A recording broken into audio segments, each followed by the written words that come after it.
Hey guys, welcome to the Africa podcast. My name is Muiwa. My name is Oluwani Femi. And I'm Emmanuel. So Spotify is finally coming to Nigeria and 40 other countries in Africa. Yeah, That's since- interesting. Okay. Long overdue. What took them so long? What took them so long? I don't know. So the thing is, let me just tell you about if you've not heard already, because it's everywhere. Spotify announced earlier in the week that it will be entering into new market. Out of the 80 new markets it's going into, Africa takes 41 out of them, and that's quite huge, given that Spotify only entered Africa in 2018, and it was in South Africa. Then after that, went to Morocco, Egypt, Algeria, and Tunisia, with no presence in West Africa. In fact, I stumbled across. So I see the trend here. Yes, I stumbled across a petition asking, petitioning against Spotify why it's not in West Africa. It's funny, and people signed the petition. Who started that petition? I didn't check. It was funny, but it shows that it's long overdue. It's not a public service. Yeah, I wonder what took them so long, because they can't say, for example, that maybe they're trying to figure out licensing. First of all, Spotify is like the pioneer in terms of legal music streaming. They're the first to ever do it, as far as I know. If I'm wrong, someone can correct me. Because I remember knowing about Spotify in 2013, 2012. Of course, it launched earlier than that.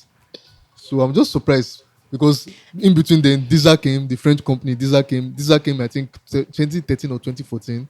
Apple Music came. Last year. YouTube Music came.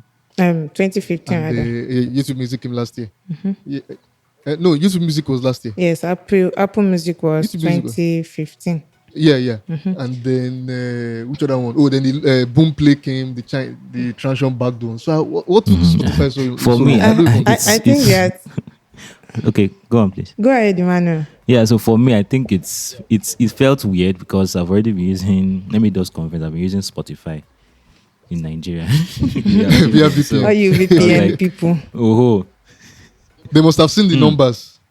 Right? Yes, it Because was one somehow- of the issues that Somehow people they raised know. when they Somehow they actually actually launched in South Africa. Then, like, how come? Didn't you see the numbers of people joining from Nigeria through VPN? Well, the good news is they are They here now. know when you they have. Yeah. So they're in 41 countries, right? Yes. Nigeria, Ghana, Kenya, a couple of other countries. And How about Francophone West Africa? Are they in any French-speaking West African country? yes, they are in some Francophone African countries, like Cote d'Ivoire, Cameroon. Yes. Have you guys been paying attention to what's going on in Cameroon and a few other jealous African countries? Cameroon and all those places where Nigerian music is like overtaken, and if you on YouTube, there's a section of YouTube. If you go down the rabbit hole, many news about many of the artists in those countries, kicking against how popularity Are you of Nigerian serious? music and asking their I've government never to noticed that. step in. Let's not forget the the thing that happened with the Thames and the Yes. what's the other guy? Omale. Omale, Yeah, earlier yes. in the year in Uganda. And Yeah. guess Where what? the artist was the one that pushed for that. They found out that. Yeah. And guess what? I don't remember the artist name, sir. The Ugandan artists were saying, yes, they deserve what they got, while the countries were breathing. The country is breathing down their own neck. That their citizens, they are not allowing people, artists from Nigeria. It's what consumers want. Right? It's what consumers want. That DJs will only play what people want to listen to. True. I don't get. True. So I hope Spotify coming will help their own local musicians, but I can't. I imagine that they will be listening to. Yeah, what but I Nigerian remember a music time is. when That's- French music was raining, all those Makossa songs. Yeah, Yes, exactly. we embrace There was a time them. We embrace them. Awilo And Logumba, that Premier and the Gao, other those guys, what's guys the name of are the other sang. guys? Yeah, exactly. Manuel, you're old. And we didn't complain. We danced, we played the music. I mean, we're all Africans. Come on. I It's know. so funny. But yeah, I hope maybe Spotify will help their artists make some dough although let's not even get into how much artists make from those things. They don't make that much unless they have like huge numbers, very Even tiny And percentage. aside from But anyway, music, podcasts too, now you can yeah, legitimately yeah. or legally listen to this podcast on Spotify. On Spotify. Yes. Of course, like me, I'm a Joe Rogan fan. So when Joe Rogan, I think a couple of episodes, maybe last year's episode, when we talked about Spotify acquiring Joe Rogan podcast, and I was not happy that it was going on Spotify because I couldn't access it, and I don't like the stress of VPN. So for me now, I can listen to Joe Oh, Rogan okay. podcast and all of that. And the interesting thing is, because before when you listen to Joe Rogan podcast, he reads his ads like 10 minutes into first 10 minutes of the podcast is ads, right? And then now what Spotify does is they break it into different parts. You can't skip unless you're on premium, right? So now I have an opportunity to skip those ads if I pay, That's and nice. the amount is very cheap. I'm seeing for naira is 900 naira. Yes. That's less than $2. Or just about $2. That's Like crazy 2.19 compared to like $10. Yeah. in the US, Of right? course, they have to do that. Yes, like for Of course, they have to do that. new When Apple markets. Music and Deezer is cheap, YouTube Premium is very cheap. Yes, it is If too. Spotify comes with something more expensive, they'll just They have to they'll be just, competitive. So exactly. now we are Talking spoiled. of- We are okay, spoiled you want to say something? for options now. So everybody choose your choice. Exactly. Yeah, it's making Exactly. sense.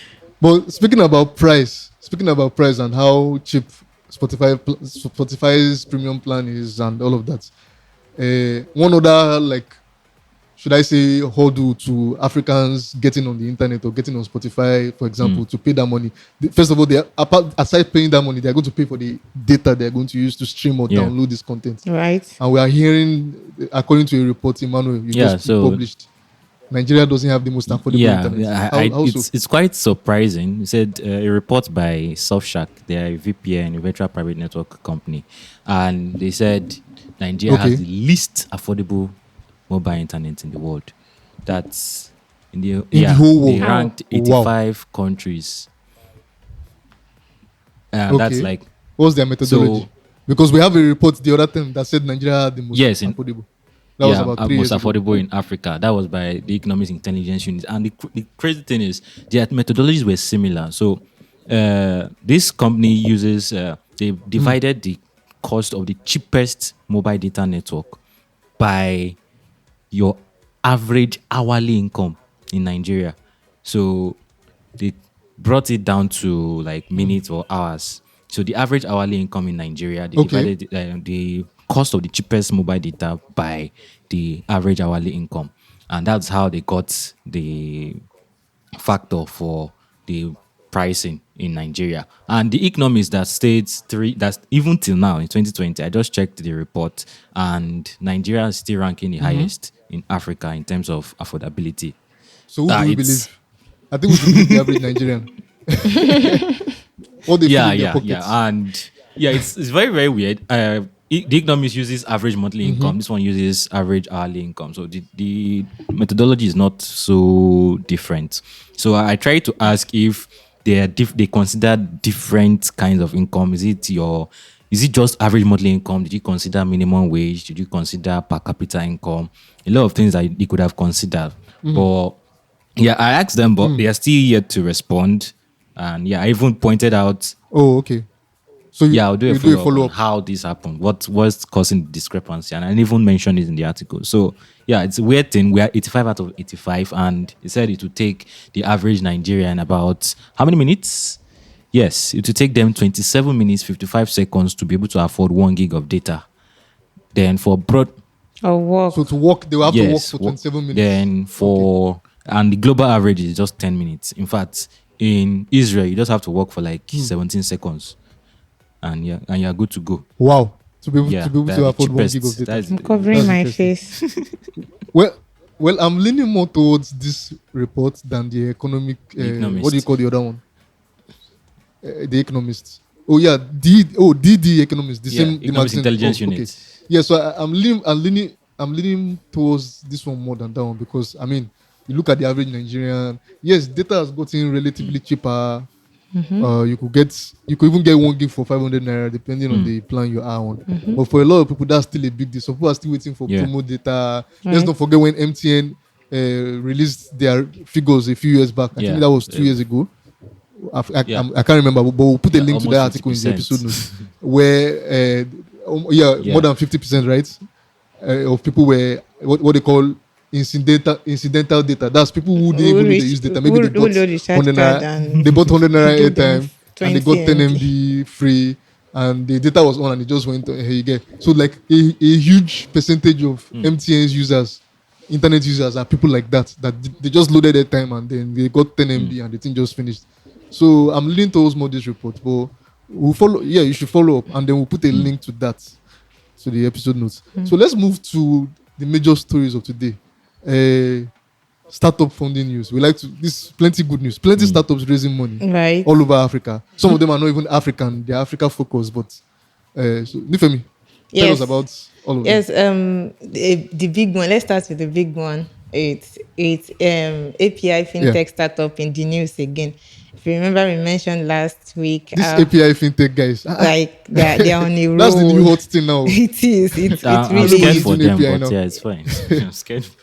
They're losing too much. Fine. Right. So, South African fintech API fintech startup Stitch raised $4 million in seed round.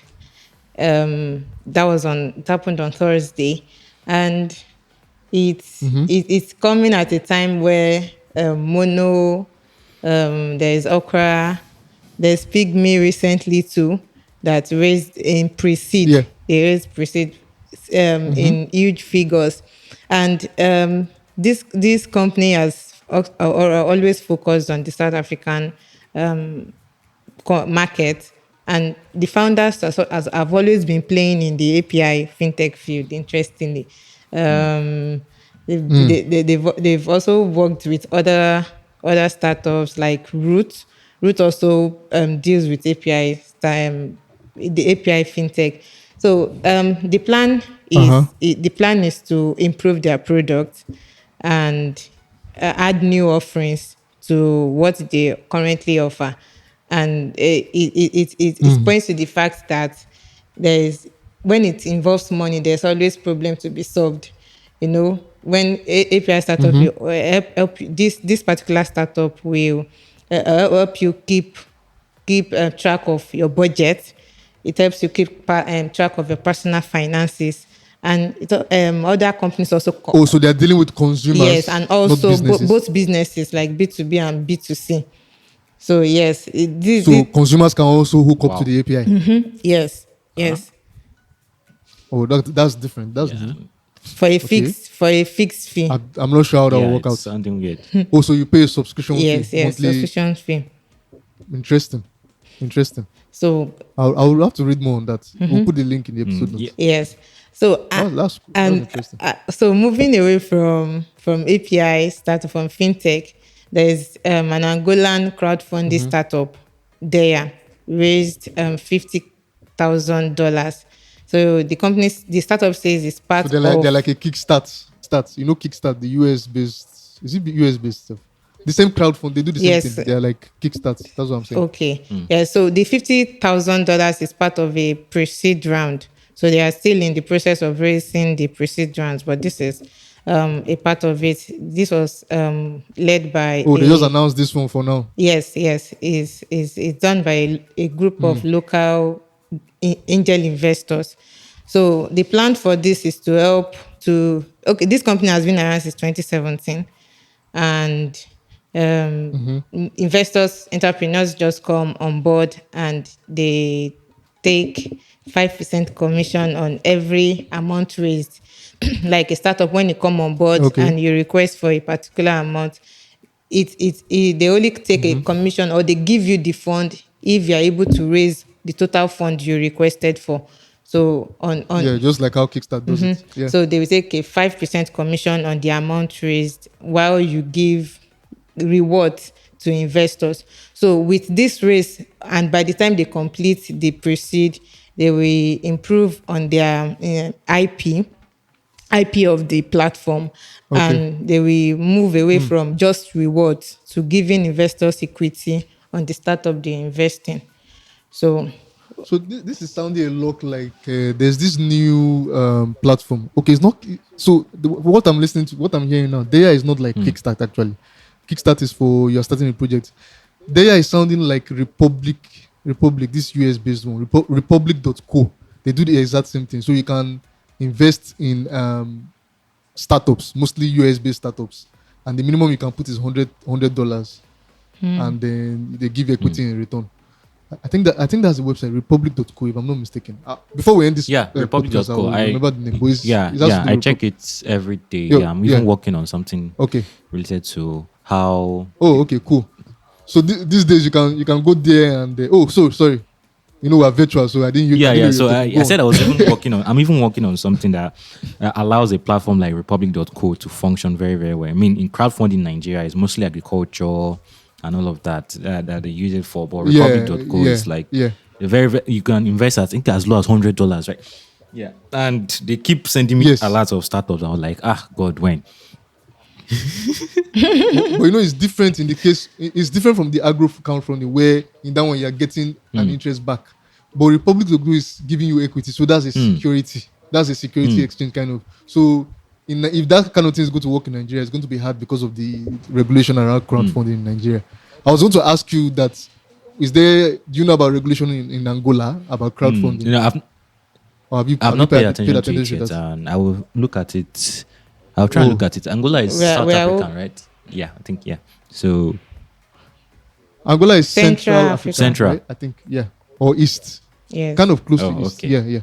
And But Nigeria interesting. has serious regulatory obstacles to something like that. Yes. Yeah. But the crowdfunding scene as the crowdfunding market has always been there in Angola, but they are done offline and mostly peer to peer. But now with the Oh proliferation yeah, of yeah, startups, these companies took it online. And so far, yeah. says it has helped to raise like approximately $22,000 for startups on the platform. That's not bad. So They've been around for how long? since 2017.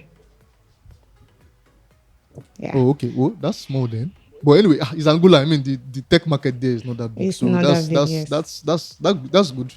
That's good. And yes, Okay. and in So the more same funding. in the same light, the Future Africa Fund, more like a syndicate. I think there's a similarity between this syndicate and CC syndicate funding platform and no and There. crowdfunding. It looks similar because it involves pulling investors Yeah. to put their funds together to Yeah. fund the startup. Anyway, so The only difference is equity is being exchanged rather than interest. Yeah. Go ahead.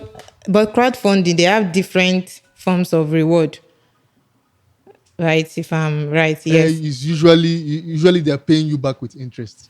Oh, Once they are okay. giving you equity, it has become under the purview of securities exchange.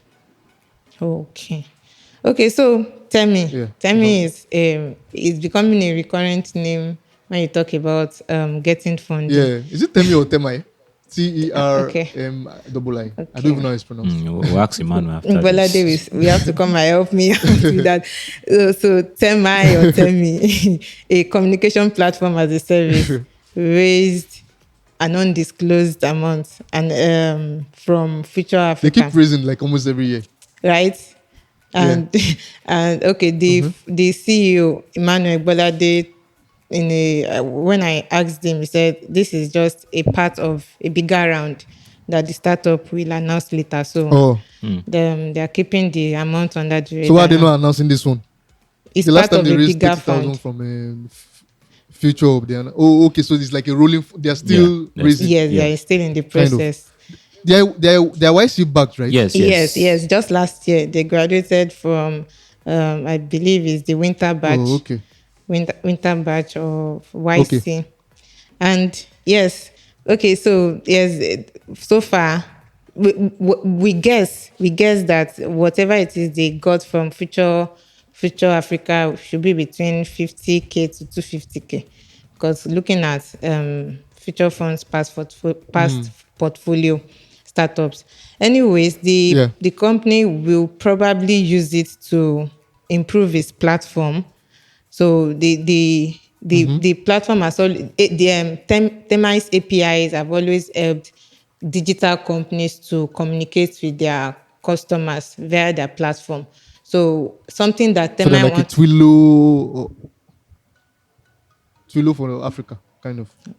Yeah, go on. Yeah, so they want to include another offering or develop it to an extent that consumers can also communicate with the platforms. So Oh, yes, so cool. hopefully when they eventually complete their own, they will be able to include those those and that feature. Meanwhile, Temai has grown. Yes, it has grown. It has been around for over 6 years, since 2014, and it has evolved before it decided to settle for the model it now runs on, where Yeah, yeah. the companies integrate the APIs and they pay for subscription on the API. So they serve.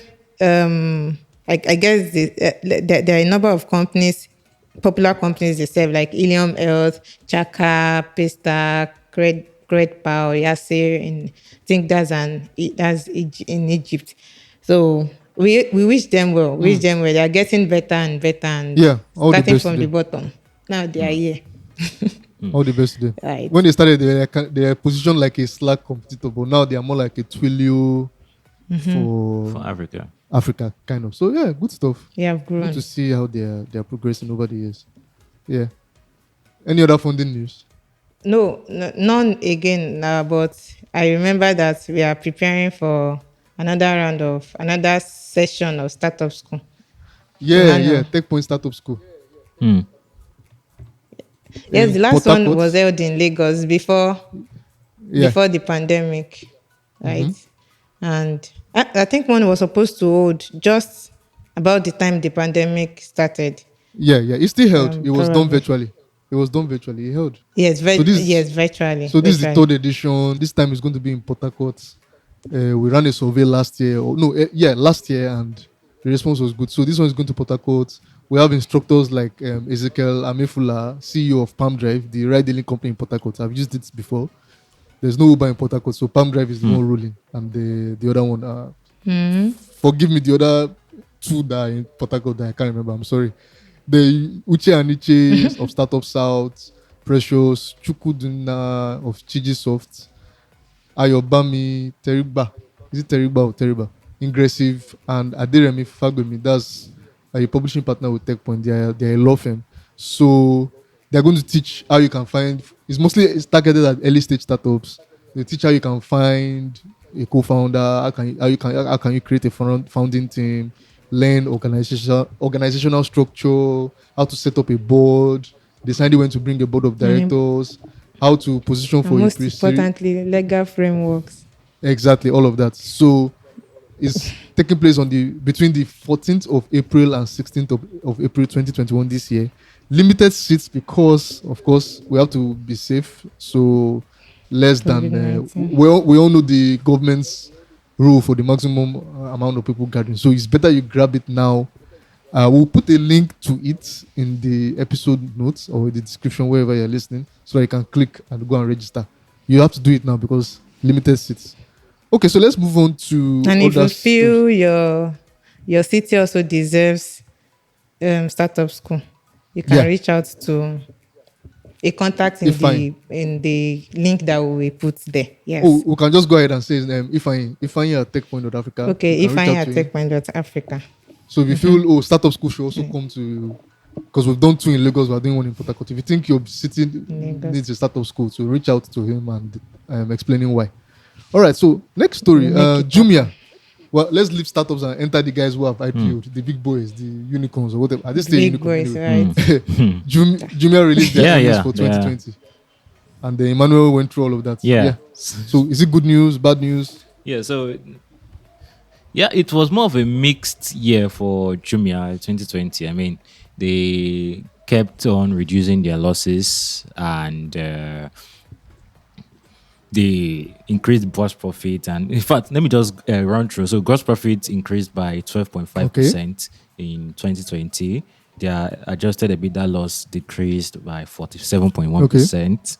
And yeah, and apparently, when going through the report, that was the first time I learned that Jumia makes loss on every order that you make on the platform. There's an average amount of loss Is it that because they are they are making, subsidizing the delivery and rate, or they are subsidizing the?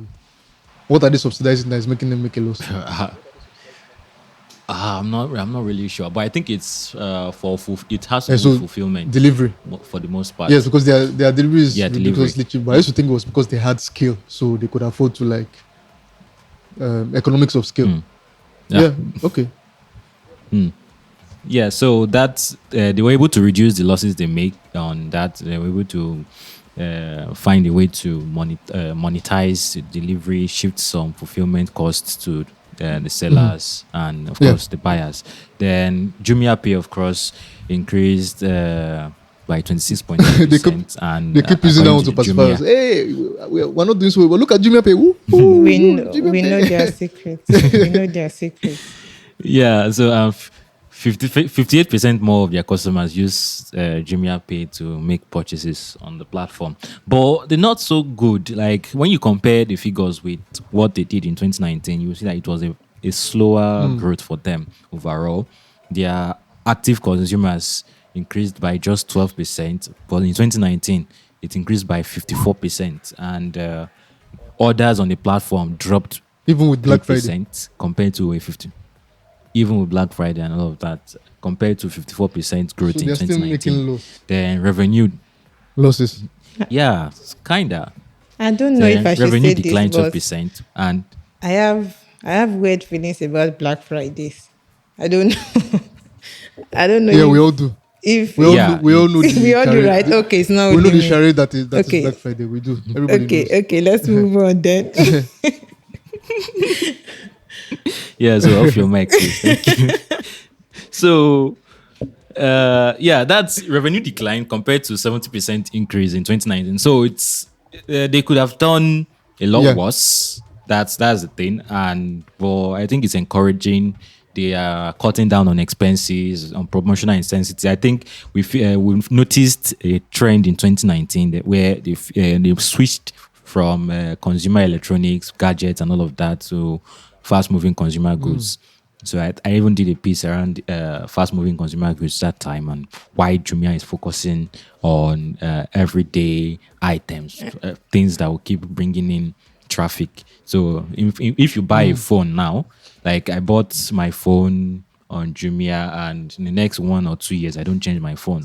But if I buy a sachet of peak milk on Jumia, me personally, to finish But how in many people? less than a Okay, week. where they have their grocery section. Yeah, the grocery vertical. Yeah, Well, I yeah. think So it's an interesting one for I feel like it's all the about the company, numbers. and The major And we story are here is hoping that one Yeah. day, they are one day, still one not day, making they profits. will make profit. We are hoping one yeah, day. but I think besides Jumia, besides Jumia numbers, like for the entire internet culture thing, I think it did not paint a very very nice picture. Yeah, Like yeah, COVID-19, Amazon was exactly, balling, exactly, Alibaba was balling, but exactly. Jumia did not witness, and it's not just Nigeria, across the other countries They're playing. they are playing in. So it's Yeah, e-commerce yeah, is still not. Africa is still not fully ready for e-commerce. Yeah, maybe another 4 5 years. I don't but know. I mean, if you try that in India or China, it's but different. investors. Yeah. Yeah. But investors grow more confident in uh, e-commerce startups in 2020, according to our funding report. Like compared to what they Yeah, raised in were 2019, they not it like grew. But niche e-commerce? Were they like all purpose e-commerce like Jumia? yeah. They were No, niche. they were very niche, like Trade Exactly. Depot, like B2B. Exactly. Trade Depot is B2B, so helping wholesalers and all of that, retailers, the roadside malam, the roadside shop vendor, helping them like Yeah. serving like their warehouse where they don't even have to own the whole warehouse. So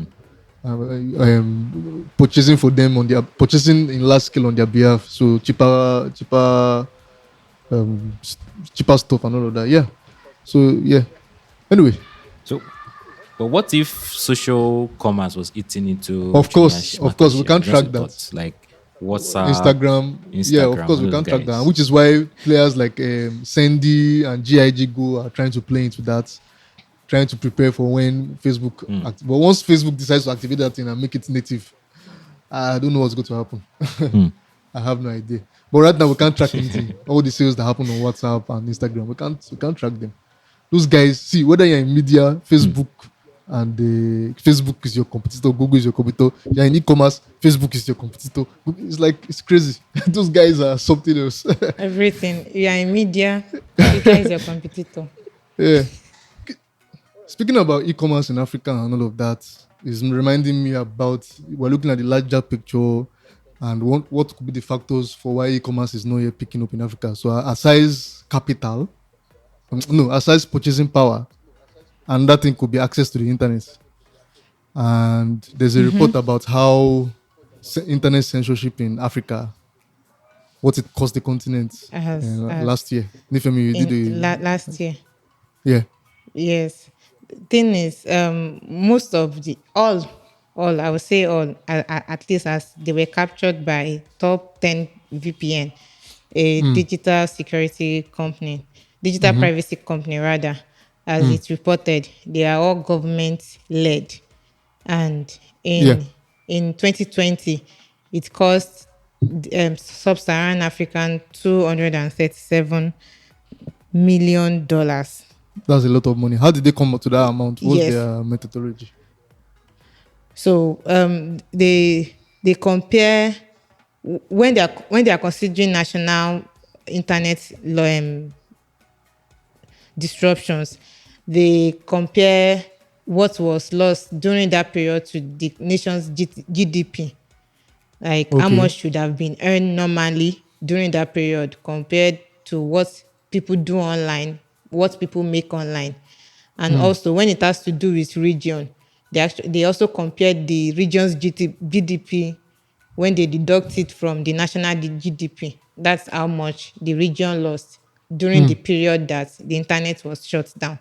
So, and in areas where they can't decide what the GDP is, they just look at the values of how much people make from using internet during the Okay. period of the lockdown. Yes. Of the So, shutdown or the censor, yeah. of the internet shutdown. Shutdown, So yeah. yes, in sub-Saharan Africa, last year in 2020, it cost the region $237 million. That's a lot. Yes, it's a lot, but compared to what happened in 2019, it's like 810% decrease, because in 2019 it was like $2.1 billion that was Interesting. lost to internet. So how did it Internet get? shut down. What could be the reason why it's much lower? It was much lower in 2020 because I feel like there were a lot of.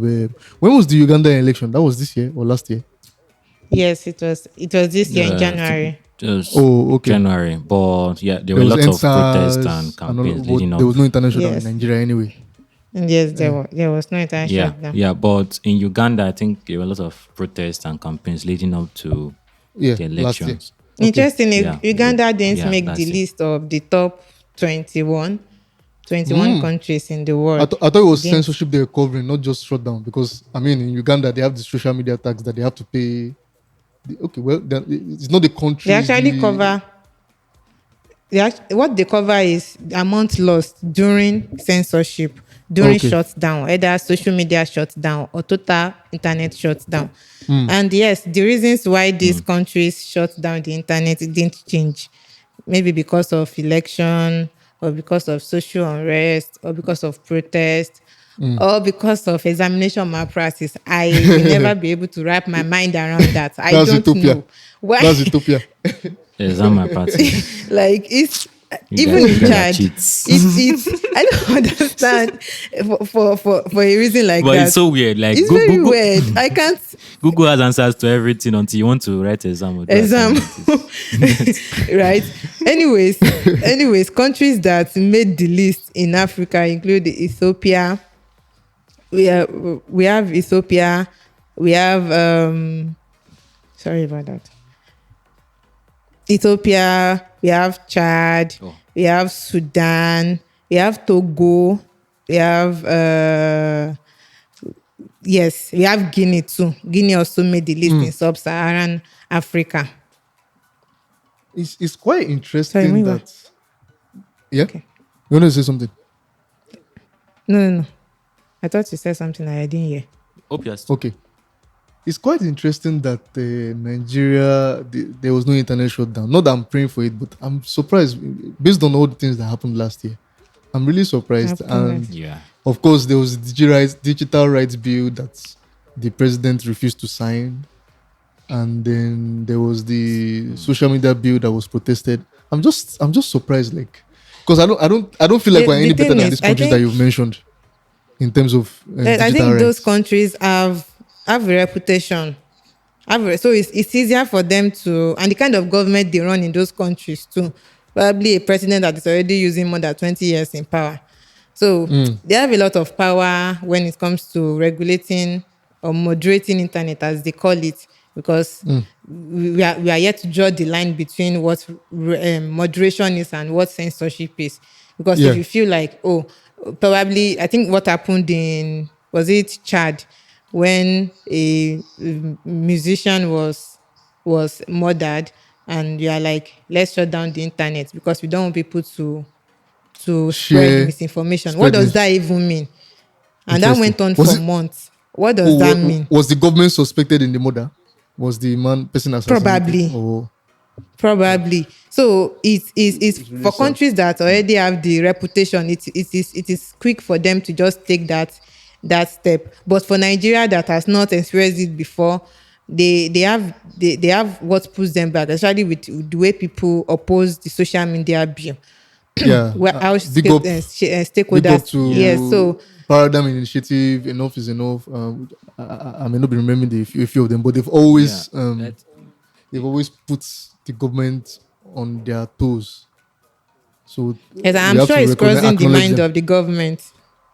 It has always, I'm yeah, I sure think it's that they're trying crossing to their follow mind. a they are trying to follow a different strategy with the social media Hate bill, the hate speech. speech bill, Yeah. the hate speech fine.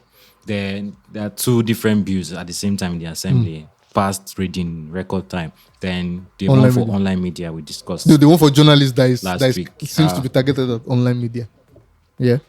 Yeah, exactly. So that all those things showing a more subtle approach to so shutting down internet might be economic. It might be a I very, think very, the government will very lose from it too tough thing anyway. for Nigeria to handle. Yeah, Yeah. we lose a lot. So they are taking a different kind of approach, and yeah, we're Yeah, watching we're them watching closely. closely. It's really sad that this is happening in Africa.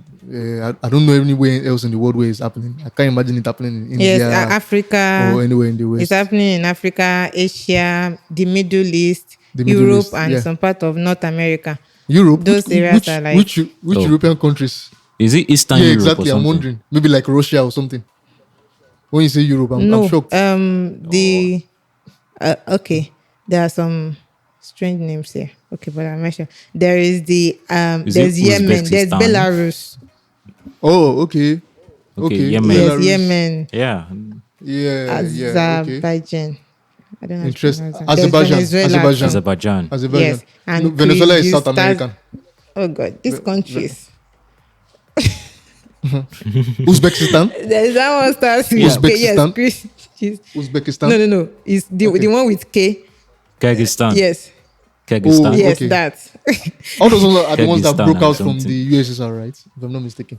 Yes, they are Yeah, still yeah. they are, they are Soviet still, Union. they have Former connections to Middle East. So So those are the countries Eastern, that. Eastern Europe, yeah, Eastern Europe, because Western, no, it can't happen. They can't try it. Anyway, it's really sad, but yeah, we'll continue to do our job and providing that information. Thanks to Top 10 VPN for doing that report. I'm not even sure what their interest in is, but thanks to them, they've been doing it for at least we have been aware for 2 I years think now. they They've been write doing it. reviews about VPNs, the VPNs, best yeah. VPNs to use. I Yes. mean, it makes sense. They Because provide VPNs when your internet is shut down. So when they give you reports like this, you are aware. It's like a kind of we top can of mind trust kind them. of marketing for them. Interesting. Yeah, cool stuff. So nothing else we're discussing today. I think that's all. Of course, we've been recording this virtually. We're all working remotely. Emmanuel and Ifeme are in Ife. So if you notice us speaking out of tone sometimes, it's because we're not in the same room. That's why Yes, we're trying our best. But I think the sound is good. right. If you heard any not too good sound from my end, it's because generator was on. but it has gone off now. Welcome to All right. Nigeria. Welcome to Nigeria. All right. So, yeah, if you have any thoughts, what do you think about Spotify coming to Africa, Jumia not being profitable, all the startups that raise money, censorship of internet? We'd like to hear from you. We've not been mentioning our email, but you can actually reach out to us at podcast at techpoint.africa. You can send us an email, your feedback, what you think about them. And don't forget, we'll put the links to everything we've mentioned, all the stories we mentioned today in the episode notes. And of course, the link to Startup School also, where to register. We'll put the link to that. Yeah. If you're listening for the first time, maybe someone shared this to you, downloaded the file, shared it to you, forwarded it to you. Maybe you're listening on Spotify because you now have Spotify. That's one of the places you can get the podcast. But there are other places, Emmanuel. Yeah, Google Podcasts, Apple Podcasts, Stitcher, iHeartRadio, and yeah, anywhere else you'll get your podcast. And if you don't like the podcast app, you can head over to podcasts.techpoint.africa. So, yeah. So, and of course, don't forget our sister podcast, builtin.africa. We're highlighting very, very, very exciting stories there. So, yeah, you can get the podcast on any of the platforms I just mentioned, or you can head over to builtin.africa. Yeah, thank you for that. Thank you for that, Emmanuel. And Nifemi, parting words as usual. Yes, nothing lasts forever. You remember last week with terrible weather.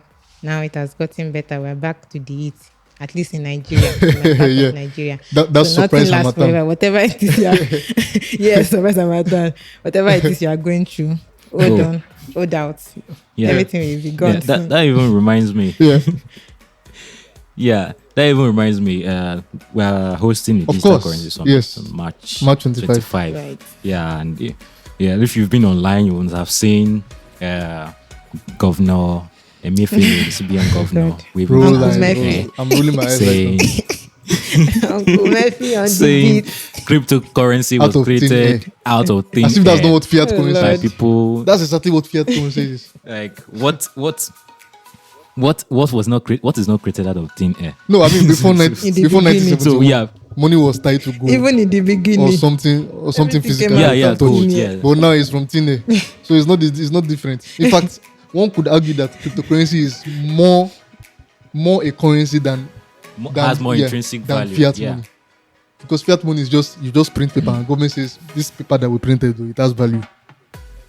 I mean in the US last year when they were trying to do COVID relief, that they pumped in, was it 13 trillion or 3 trillion? I can't remember the exact amount for reliefs, and they printed it from nothing. So anyway, yeah. So Yeah, go on with your pitch. Yeah. So we're hosting like some of the biggest minds in the crypto space, and it's going to be educative, it's going to be informative. There are going to be lots of talks and debates, and a lot of questions. What exactly is cryptocurrency, and why should you even care about it? Digital currencies, as it takes several forms, how it's disrupting international payments, and of course the big elephant in Nigeria's room currently, the regulations. So going to be discussing all of this, and make it a date save the date on your calendar, March 25th. They have to register first. Yeah, you head over to currency.techpoint.africa. Yeah, the ticket is just for a little token, and of course you can get a VIP ticket for access to more exclusive benefits. Yeah, head over to currency.techpoint. And it's on that note that we'll say goodbye. Catch you next week. Thank you for listening. Bye. Bye. Bye.